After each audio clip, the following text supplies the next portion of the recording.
கவனமில்லை என்றால் பின்பு விவசாய இடத்தில் திருடர்களின் அட்டுழியம்.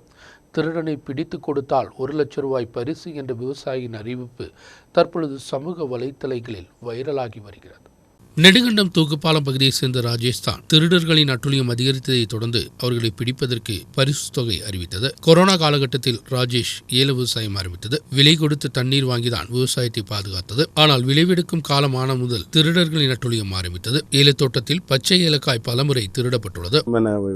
ഏലക്കായ്ക്ക് ഒന്നാതെ വില കുറവുണ്ട്. കാരണം ഉൽപാദനത്തിന്റെ കുറവുണ്ട്. കാലാവസ്ഥ നമുക്ക് ഭയങ്കര വിഷയമാണ്. അതിനിടയ്ക്ക് നമ്മളാണെങ്കിൽ വെള്ളമൊക്കെ നമ്മൾ ശരിക്കും പറഞ്ഞാൽ ഇതിനകത്ത് വെള്ളം വളരെ കുറവാണ്, വെള്ളമില്ല. നമ്മൾ വെള്ളം വില കൊടുത്ത് വാങ്ങിയാണ് നമ്മൾ ഇതിനകത്ത് ഇത്രയും നട്ട് നനച്ച് ഈ ചെടി ഒരു പരുവത്തിലാക്കി എടുത്തിരിക്കുന്നത്.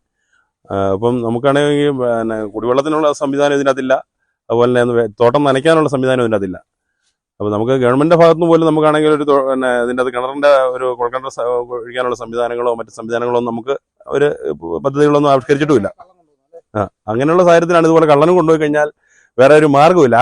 കാരണം ഇത്രയും രൂപ മുടക്കിയിട്ട് നമ്മുടെ കുഞ്ഞുങ്ങൾക്ക് ഇതിന്റെ ഫലമാകുന്നില്ലെങ്കിൽ വേറെ ഒരു മാർഗ്ഗമില്ല. ഒരു ഉപജീവന മാർഗ്ഗം എന്നുള്ള നിലയ്ക്ക് നമ്മുടെ സ്ഥലത്ത് പണിയൊക്കെ ഉണ്ടായി. നമ്മുടെ കൂട്ടുകാരും സുഹൃത്തുക്കളും ഒക്കെ സഹായിച്ചതിൻ്റെ അടിസ്ഥാനത്തിലാണ് ഇവിടെ ഒരു ഏലകൃഷി തുടങ്ങിയത്.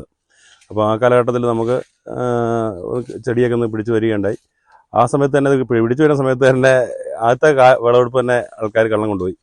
ഇപ്പം രണ്ടാമത് ഇപ്പം ഈ ഒരു 15 ദിവസം മുന്നേ ഞാൻ മരുന്നടിയെല്ലാം കഴിഞ്ഞ് ഒരു 15 ദിവസം കഴിഞ്ഞ് കായെടുക്കാമല്ലോ എന്ന് പറഞ്ഞ് ഇവിടെ വന്നപ്പോഴത്തേന് എല്ലാത്തിൽ നിന്നും കുറച്ച് കായെടുത്തുകൊണ്ട് പോയിട്ടുണ്ട്. വ്യാപകമായ രീതിയിൽ ഇങ്ങനെ കള്ളന്മാരുടെ ശല്യം തുടങ്ങുകയാണെങ്കിൽ നമ്മൾ എന്ത് ചെയ്യാൻ പറ്റും?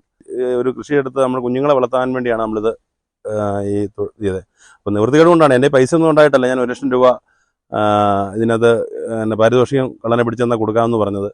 കാരണം വളരെ ദുഃഖകരമാണ്. കാരണം കടം മേടിച്ചാണെങ്കിലും ആ പണം കള്ളനെ പിടിച്ചാൽ മതി. പരിസരങ്ങളിലെല്ലാം ഇപ്പം വ്യാപകമായ രീതിയിൽ പച്ചക്ക മോഷണം போகாதுள்ள രീതിയിൽ ആൾക്കാർ പറയുന്നു. ஒவ்வொரு முறை விவசாய இடத்தில் வரும்போதும் பல ஏலச்செடிகளில் இருந்து திருடு போன ஏலங்களை காண இயன்றது. ஒவ்வொரு விளைவெடுப்பிலும் ஆயிரக்கணக்கான ரூபாய் இழப்பு. இடுக்கில் பல பகுதிகளில் விவசாய இடங்களிலிருந்து பச்சை ஏலக்காய் திருடப்படுவது தொடர்கதையாகவே உள்ளது. பொதுமக்களின் உதவியுடன் திருடனை பிடிக்கலாம் என்ற நம்பிக்கையில்தான் இந்த விவசாயி. நியூஸ் பீரோ ராஜகுமாரி.